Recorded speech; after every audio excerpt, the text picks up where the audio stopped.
Dobrodošli na kanal Životna sila. Beli luk i med. Zgnječite čan belog luka pomoću presa za beli luk. Stavite beli luk u teglu i dodajte med pa dobro promešajte. Zatvorite teglu i stavite na suvo mesto 7 dana.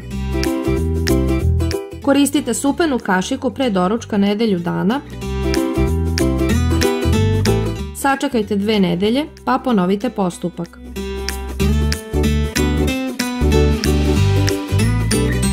Cirkulacija.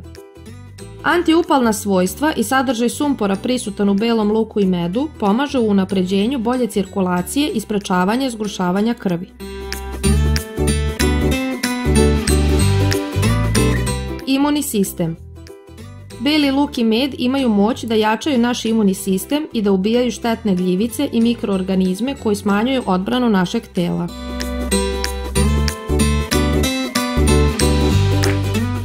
Smanjuje krvni pritisak.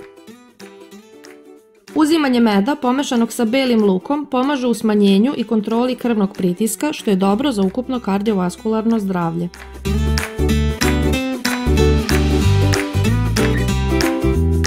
Smanjuje holesterol.